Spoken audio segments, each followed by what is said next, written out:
ओम शांति 2/3/2024 प्रातः मुरली। ओम शांति। बाप दादा मधुबन।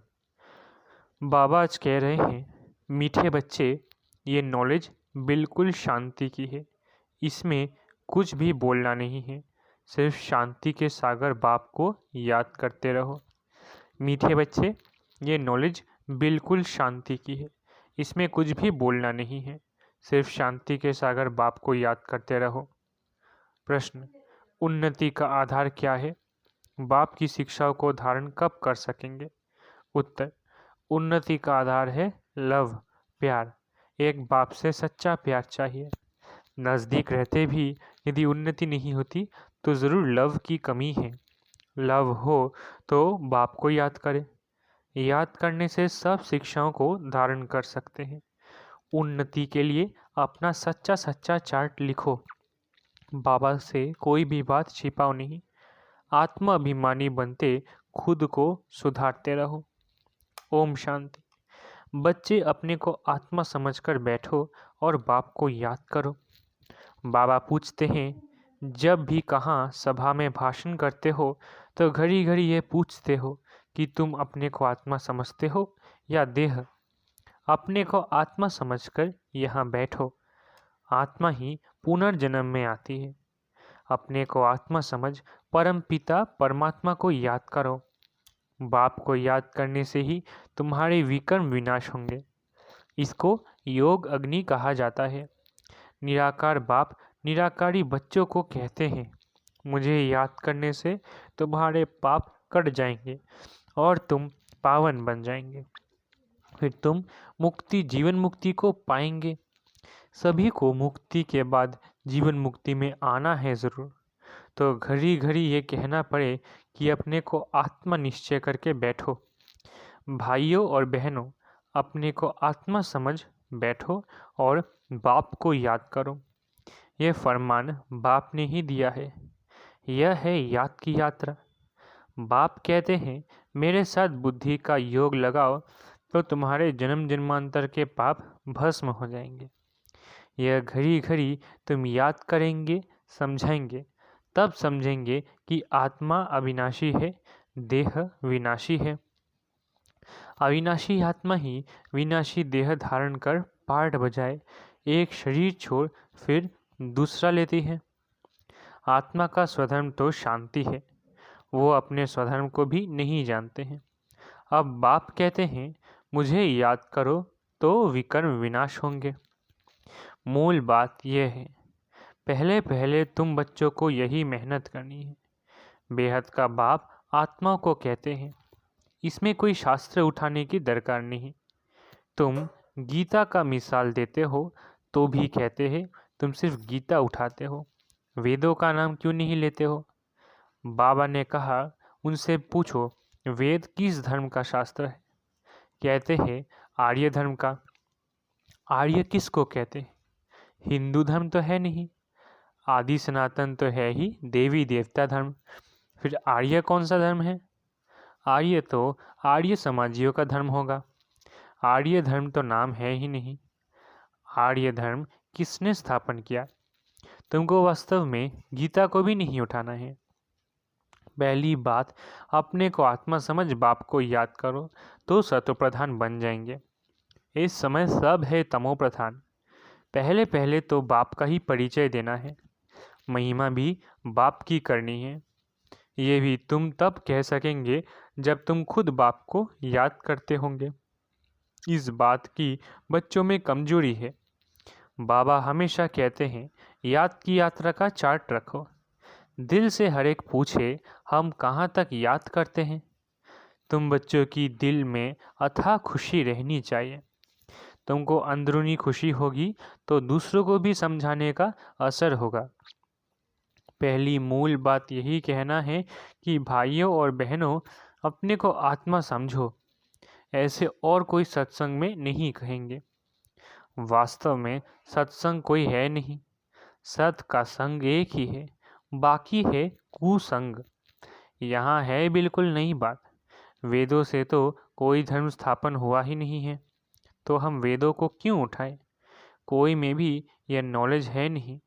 खुद ही कहते हैं नेति नेति, अर्थात हम नहीं जानते हैं, तो नास्तिक हुए ना। अब बाप स्वयं कहते हैं आस्तिक बनो, अपने को आत्मा समझो। ये बातें गीता में कुछ है, वेदों में है नहीं। वेद उपनिषद तो ढेर है, अब वो किस धर्म का शास्त्र है। मनुष्य तो अपनी बातें करते हैं, तुम किसका भी सुनना नहीं है। बाप तो सहज समझाते हैं, अपने को आत्मा समझ, बाप को याद करो तो पावन बन जाएंगे। इसलिए वर्ल्ड की हिस्ट्री ज्योग्राफी को जानना है। तुम्हारा ये त्रिमूर्ति गोला है मुख्य, इनमें सब धर्म आ जाते हैं। पहले पहले है देवी देवता धर्म। बाबा ने कहा है त्रिमूर्ति गोला बड़ा बड़ा बनाकर दिल्ली के मुख्य स्थान पर, जहाँ आना जाना बहुत हो वहाँ लगा दो। 3 सीट पर हो। सीरी में तो और धर्मों का नहीं आता है। मुख्य ये 2 चित्र हैं, समझाना ही इस पर है। पहले है बाप का परिचय, बाप से ही वर्षा मिलता है। इस बात का निश्चय कराने बिगर तुम्हारा कुछ भी और कोई समझ नहीं सकेगा। एक बाप को ही नहीं समझा है तो दूसरों चित्रों पर ले जाना ही फालतू है।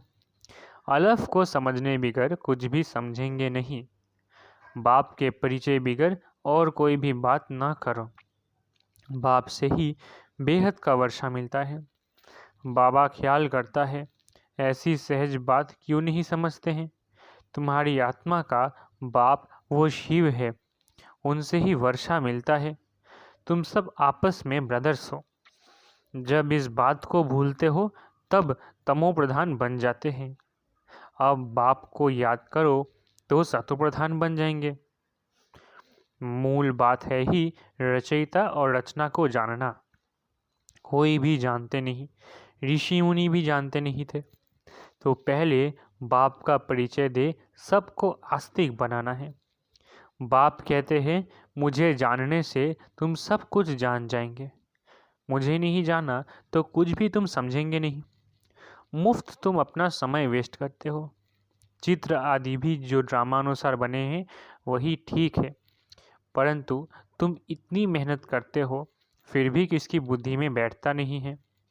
बच्चे कहते हैं बाबा क्या हमारे समझाने में कोई भूल है। बाबा फट से कह देते हाँ भूल है। अलफ को ही नहीं समझा है तो फट से रवाना कर दो। बोलो जब तक बाप को नहीं जाना तब तक तुम्हारी बुद्धि में कुछ भी बैठेगा नहीं। तुम भी जब देही अभिमानी अवस्था में नहीं रहते हो तो आंखें क्रिमिनल रहती हैं। सिविल तब बनेंगे जब अपने को आत्मा समझेंगे। देही अभिमानी होंगे तो फिर तुमको आंखें धोखा नहीं देंगी। देही अभिमानी नहीं तो माया धोखा देती रहेगी। इसलिए पहले तो आत्माभिमानी बनना है। बाबा कहते हैं अपना चार्ट दिखाओ तो मालूम पड़े। अगर अभी तक झूठ, पाप, गुस्सा है तो अपना ही सत्यानाश करते हो। बाबा चार्ट देखकर समझ जाते हैं कि सत्य लिखा है या अर्थ भी नहीं समझा है। सब बच्चों को बाबा कहते हैं चार्ट लिखो। जो बच्चे योग में नहीं रहते वो इतनी सर्विस भी नहीं कर सकते हैं। जौहर नहीं भरता। भल बाबा कहते हैं कोटों में कोई निकलेगा, परंतु जब तुम खुद ही योग में नहीं रहते हो तो दूसरों को फिर कैसे कहेंगे। सन्यासी कहते हैं सुख कागबिष्टा समान है, वो सुख का नाम ही नहीं लेते हैं। तुम जानते हो भक्ति अथाह है, उसमें कितनी आवाज़ है। तुम्हारी नॉलेज तो बहुत शांति की है। बोलो शांति का सागर तो बाप ही है। अपने को आत्मा समझ बाप को याद करना है। बाप कहते हैं मन मना बाबा, ये अक्षर भी नहीं कहो। हिंदुस्तान की ये है हिंदी भाषा, फिर संस्कृत दूसरी भाषा क्यों। अब इन सब भाषाओं को छोड़ो, पहले तुम भाषण करो कि अपने को आत्मा समझो। बहुत है जो अपने को आत्मा भी नहीं समझ सकते, याद नहीं कर सकते। अपने घोट को कोई समझ न सके। कल्याण तो है ही बाप की याद में। और कोई सत्संग में ऐसे नहीं कहते हैं कि अपने को आत्मा समझ बाप को याद करो। बच्चे कभी बाप को एक जगह बैठे याद करते हैं क्या? उठते बैठते बाप की याद है ही है। आत्माभिमानी बनने की प्रैक्टिस करनी है। तुम बहुत बोलते हो, इतना बोलना नहीं चाहिए। मूल बात है याद के यात्रा की। योग अग्नि से ही तुम पावन बनेंगे। इस समय सब दुखी है, सुख मिलता ही है पावन बनने से। तुम आत्माभिमानी हो तो किसको समझाएंगे तो उनको तीर लगेगा। कोई खुद विकारी है और किसको कहे निर्विकारी बनो तो उनको तीर नहीं लगेगा। बाप कहते हैं, बच्चे तुम खुद याद की यात्रा पर नहीं रहते इसलिए तीर भी नहीं लगता। अब बाप कहते हैं, बीती सो बीती, पहले अपने को सुधारो। दिल से पूछो, हम अपने को आत्मा समझ बाप को कितना याद करते हैं? जो बाप हमको विश्व का मालिक बनाते हैं। हम शिव बाबा के बच्चे हैं तो ज़रूर हमको विश्व का मालिक बनना है। वही एक माशूक आकर तुम्हारे सामने खड़ा हुआ है तो उनके साथ बहुत लव होना चाहिए। लव माना याद। शादी होती है स्त्री का पति के साथ, कितना लव होता है। तुम्हारी भी सगाई हुई है, शादी नहीं। वो तो जब विष्णुपुरी में जाएंगे, पहले शिव बाबा के पास जाएंगे फिर ससुर घर जाएंगे। सगाई की खुशी कम होती है क्या? सगाई हुई और याद पक्की हुई। सत्युग में भी सगाई होती है, परंतु वहाँ सगाई कब टूटती नहीं, अकाली मृत्यु नहीं होती। ये तो यहाँ होती है। तुम बच्चों को भी गृहस्थ व्यवहार में रहते पवित्र बनना है। भल बहुत नज़दीक भी रहते हैं फिर भी उन्नति नहीं होती है। जो उस लव से आते हैं उनकी बहुत उन्नति होती है। याद ही नहीं तो लव भी नहीं रहती, तो उनकी शिक्षाओं को भी धारण नहीं कर सकते। भगवानोवाच, तुम बच्चे सबको यही पैगाम दो कि काम महाशत्रु है जो आदि मध्य अंत दुख देता है। तुम तो पवित्र सतयुग के मालिक थे, अभी तुम गिरकर गंदे बन पड़े हो। अब ये अंतिम जन्म फिर से पवित्र बनो। काम चिता पर बैठने का हथियाला कैंसिल करो। तुम बच्चे जब योग में बोलेंगे तब किसकी बुद्धि में बैठेगा? ज्ञान तलवार में योग का जौहर चाहिए।